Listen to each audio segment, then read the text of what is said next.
The air was thick with expensive perfume and hypocrisy. In the main hall of a Victorian mansion, the mahogany coffin gleamed under the light of the golden chandeliers. A portrait of the deceased, Franklin Hargrove, dominated the space.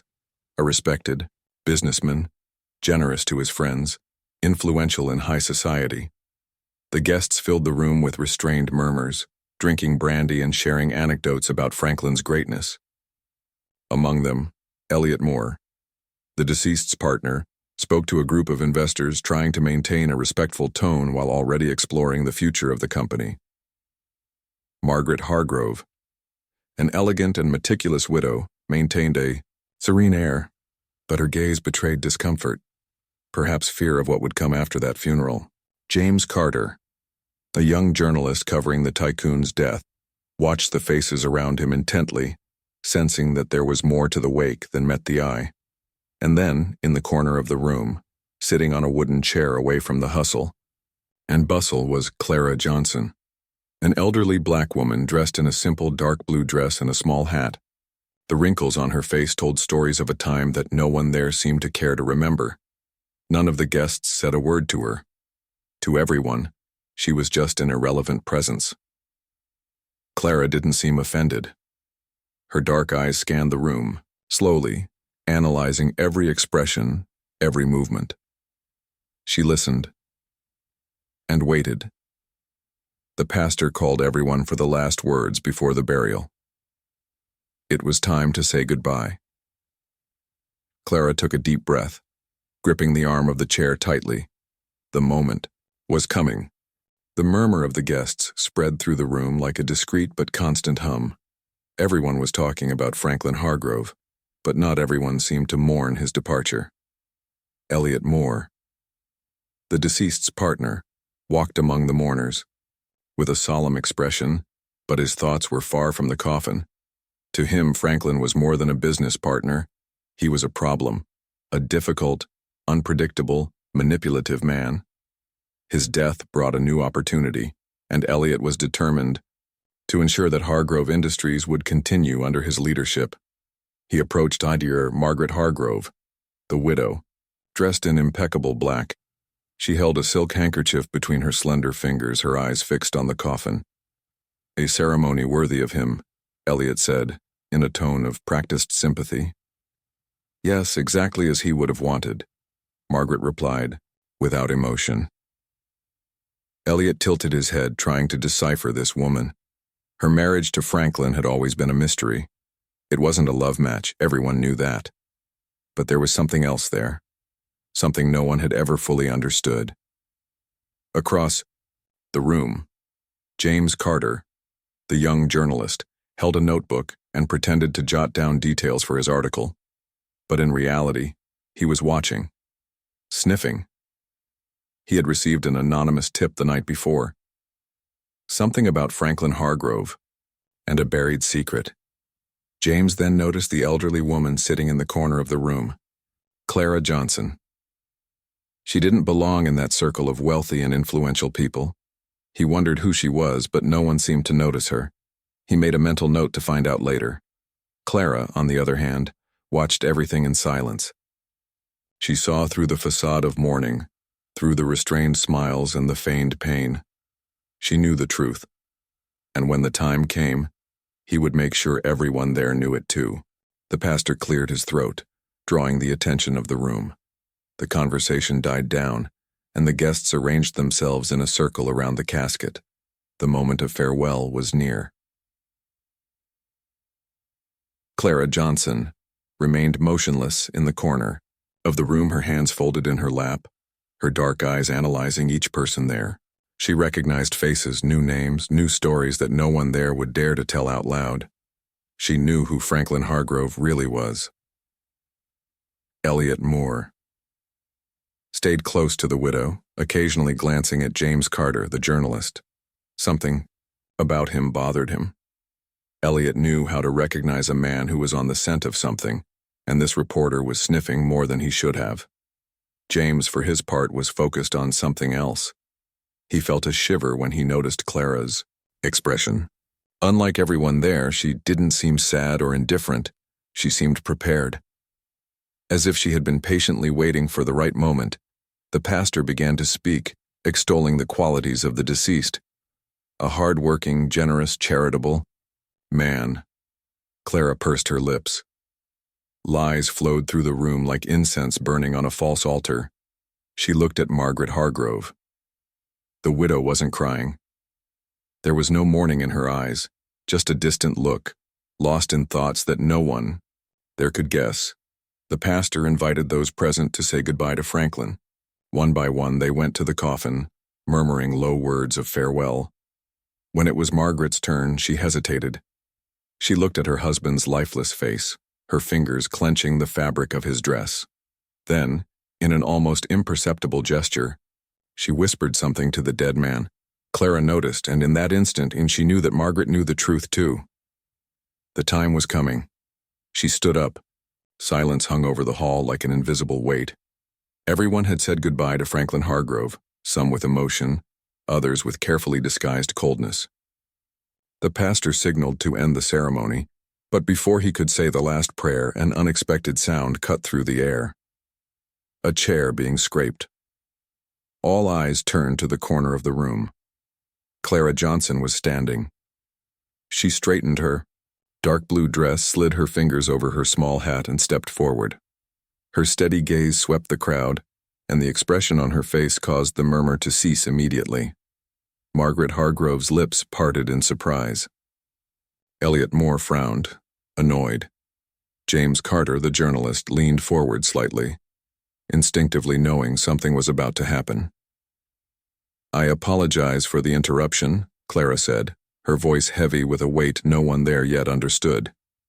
"But before you close this casket, there is something that needs to be said." A subtle unease ran through the crowd. The minister shot her a warning look, but Clara ignored it. She walked slowly to the casket and stood beside it, staring into the still face of the man everyone there called great. Then she looked up at the crowd and dropped the first bombshell. Franklin Hargrove was not the man you think he was. The room froze. The silence was now not just respect, it was shock. Margaret pressed her handkerchief to her lips. Elliot exchanged a quick glance with the minister, as if considering interjecting. James picked up his notebook with shaking hands. "Clara," continued, "I knew Franklin many years ago, long before any of you had even heard of him, and the man you praise here today was no benefactor. He was a sinner, a man who built his empire on ruins no one ever wanted to see." A murmur of unease rose among the guests. Some shifted uncomfortably, others exchanged nervous glances. Elliot stepped forward, trying to maintain control of the situation. "Madam, Clara, right?" His voice was polite, but his expression was tense. "I don't think this is the time to—" "Shut up, Mr. Moore," Clara interrupted, her voice sharp as a blade. Elliot froze. The old woman's once patient eyes now burned with something no one expected to see in her. Authority. She turned back to the widow. "Tell them, Margaret." Everyone turned to Margaret Hargrove. She didn't move. But her face didn't express surprise. The room held its breath. Margaret knew. She had always known. And now no one here could pretend that Franklin Hargrove was just a good man gone too soon. The funeral wouldn't end the way it had begun. Because Clara wasn't done talking yet. The room, which had previously been filled with praise and rehearsed speeches, was now bubbling with tension. All eyes were fixed on Clara Johnson and Margaret Hargrove. The widow remained motionless. Neither confirmed nor denied. She simply closed her eyes for a brief moment, as if she had been waiting for this for a long time. Elliot Moore, however, had no patience for silence. "That's disrespectful." He took a step forward, his eyes flashing. "This woman has no right to—" "Right?" Clara laughed, but her laugh held no humor. "I have more right than anyone here, and you know it, Elliot." The man turned pale. She knew his name. James. Carter scribbled hastily on his notebook, smelling something much bigger than a funeral in the air. Clara took a deep breath. It was time for the first truth. I worked for Franklin Hargrove for 27 years, she said, her voice firm, without hesitation. Since before he was rich, since before his company existed. Confusion grew among the guests. Many gave questioning looks. Others frowned, trying to fit that information into the image they had of the deceased. Margaret laced her fingers in her own dress, squeezing tightly. Clara continued. I was his housekeeper, his confidant, and the only person who knew the rottenness he hid. A collective whisper filled the room. Franklin Hargrove's name was synonymous with honor, charity, greatness. But now it was beginning to crack. Clara turned to Margaret. You never looked me in the eye, girl, not even when he made you marry him. The guests held their breath. Marry him? Elliot turned to Margaret, shocked, but the widow said nothing. She didn't deny it. James felt a shiver run down his spine. Did Franklin Hargrove force Margaret to marry him? The old woman narrowed her eyes as if she were going back in time. When she spoke again, her voice was heavy with memories. Franklin bought land, companies, and people. He wouldn't accept hearing no. If he wanted something, he took it. If he needed to silence someone, he silenced them. She looked around. Many here have benefited from him. But at what cost? The silence was heavy. Elliot clenched his fists. He knew exactly what Clara was talking about. But he couldn't let her continue. That's slander, he roared. You're trying to tarnish a dead man's name. Clara stared at him, unmoved. Then she turned to Margaret one last time. Tell them, Margaret. Tell them what he did to you. The widow trembled. Their eyes pierced her like blades, and then she collapsed. Margaret put her hands to her face and began to cry. The funeral was over. The truth was just beginning. Margaret Hargrove shivered. The room, once a scene of well-rehearsed condolences, was now a silent arena of expectation. All eyes were on her. And there was nowhere left to run. Clara Johnson waited. She didn't need to press. Truth always weighs more heavily on the soul of the one who carries it. James Carter gripped his pen tightly. The widow would speak. Margaret finally looked up. Her eyes were red, her breathing ragged. She looked around as if searching for an escape, an excuse, anything that might keep her from saying what needed to be said. But there was nothing. Then, in a thin voice, she confessed, I never wanted to marry Franklin. An uneasy murmur spread through the room. Elliot Moore frowned. He already knew part of the story, but he had no idea that Margaret Fye would admit it there, in front of everyone.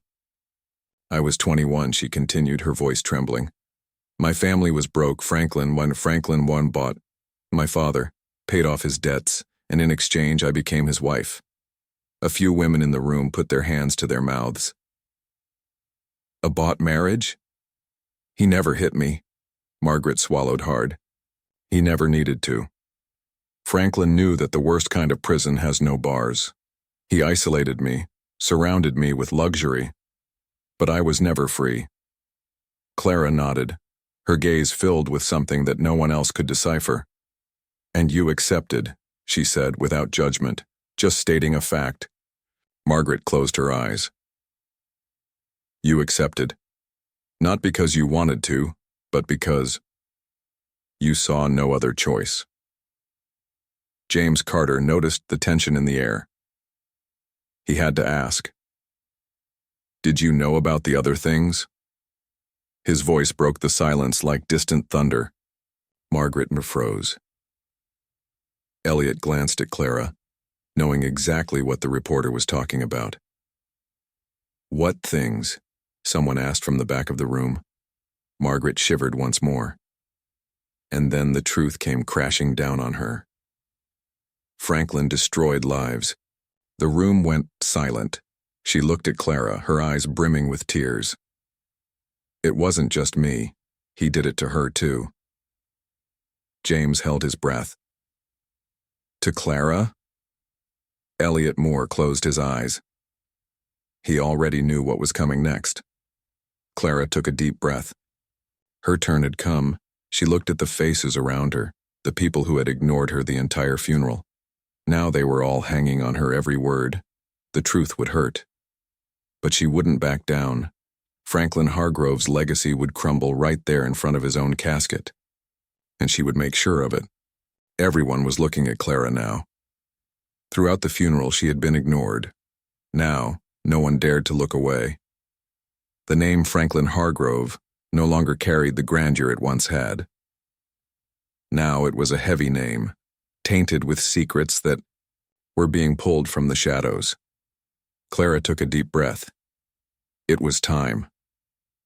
Franklin hired me when I was young. I cooked, I cleaned, I took care of the house. I thought it was a job like any other. She paused, her eyes hardening. But it wasn't. James Carter held his breath. His pen barely kept up with the words. Franklin possessed me. The air in the room vanished. Margaret squeezed her eyes shut. Elliot Moore hung his head. He already knew. But the guests didn't. And now they couldn't pretend they didn't know anymore. Clara held her chin high. There was no shame there anymore, only the truth. I was a poor black girl with no one in the world. He knew I had nowhere to run. And when Franklin wanted something, he took it. The silence became unbearable. When I got pregnant, I thought he'd let me go, Clara continued, her voice firm. But he locked me in the servant's house. He said that child you couldn't exist. Margaret clapped a hand over her mouth. She'd never heard that part. I begged. I cried. But he got rid of the baby before I could even hold it in my arms. A sob escaped one of the women at the back of the room. James felt a knot in his stomach. He had been investigating Franklin Hargrove for months, but he had never found anything about it. Elliot finally lost it. Enough. Lost. His voice echoed through the room. He looked around, feeling the accusing stares. Franklin is no longer here to defend himself. Clara turned to him slowly. And you are, Elliot? His eyes widened. Elliot swallowed hard, because he knew exactly what she was talking about.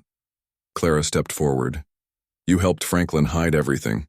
You knew every dirty penny, every threat, every ruined life. You were his right hand. A shudder ran through the guests. Margaret looked at Elliot with a mixture of horror and understanding. Oh my God, she whispered.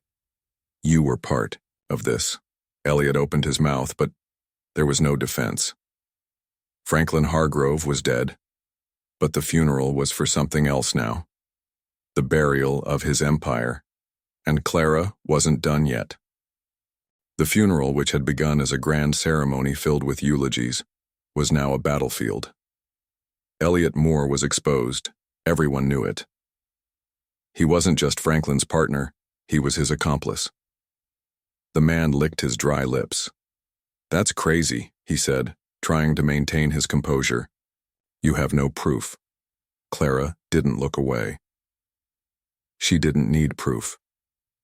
Because everyone in the room knew it was true. Margaret, still shaking, finally found her voice. You were by his side when he forced me to marry him. You knew what he did to Clara. You allowed it all. And what did you do, Margaret? Elliot snapped. The widow's eyes widened. You knew who Franklin was. You slept next to him every night. You benefited from his fortune. And now you want to play the victim? The murmurs grew louder. Margaret opened her mouth to defend herself, but Elliot didn't finish. All of you here. He spun on his heel, glaring at the guests.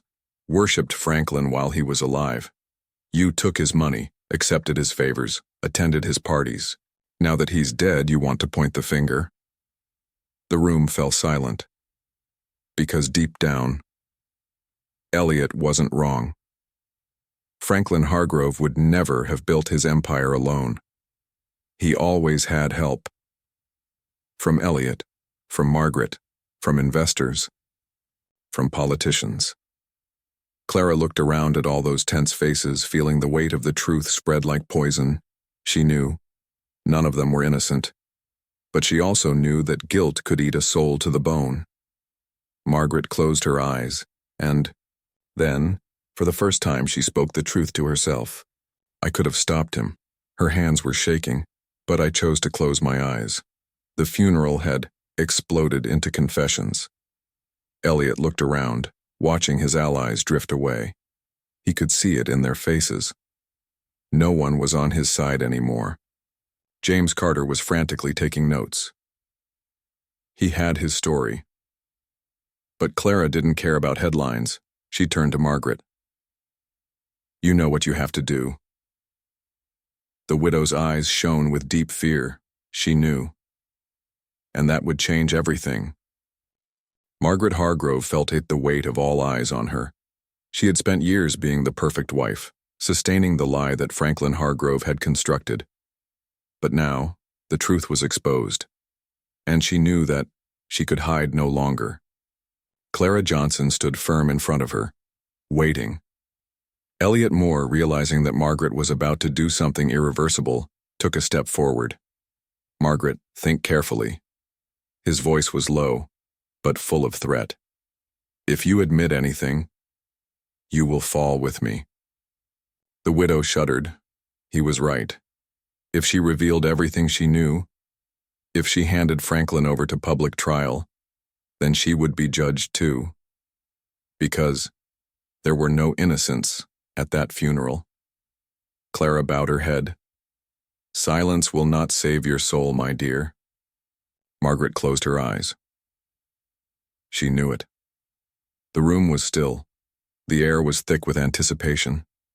James Carter felt a shiver run down his spine. Was this the moment? Margaret opened her eyes and made her decision. Franklin was not a good man. The guests looked at each other, tense. "I lived next door to him for years, and..." Her voice trailed off. "I never did anything to stop him."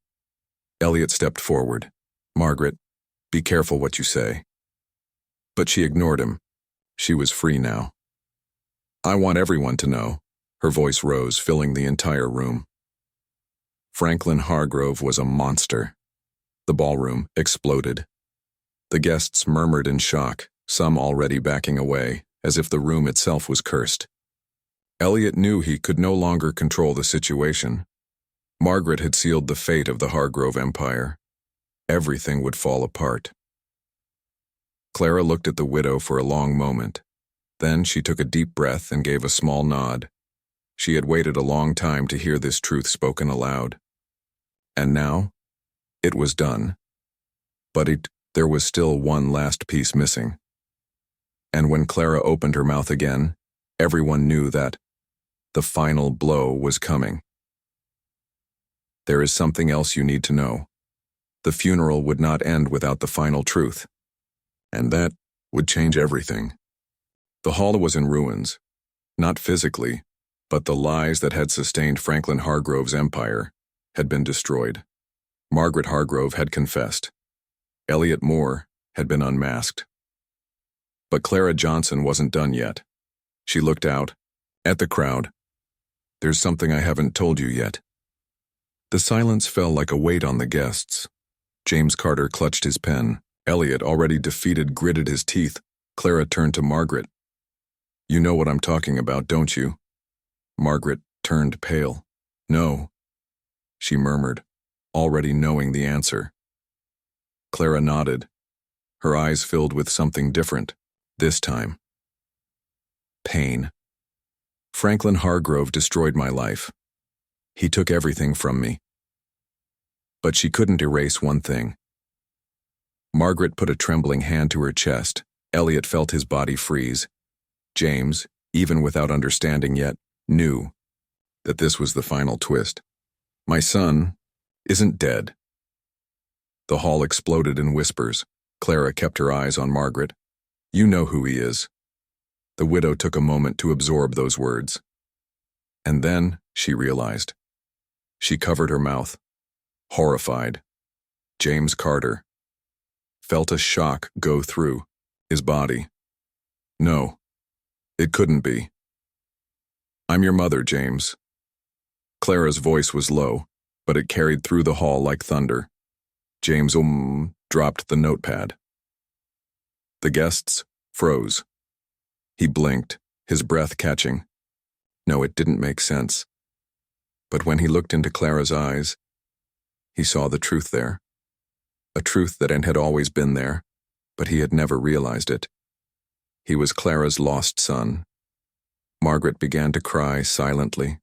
She knew. She had always known. Franklin Hargrove had raised James as a protege, paid for his education, guided his career. But he had never told him the truth. Because the truth was his greatest weakness. James, the young reporter who sought the truth, was living proof of Franklin Hargrove's greatest lie. He had failed to kill Clara's blood. And now, that same blood was there unearthing everything. Clara took a deep breath. For the first time feeling that there was finally justice. She looked at James. Now you know. He closed his eyes. He knew. The funeral was over. But what came after that day would change everything forever. The end.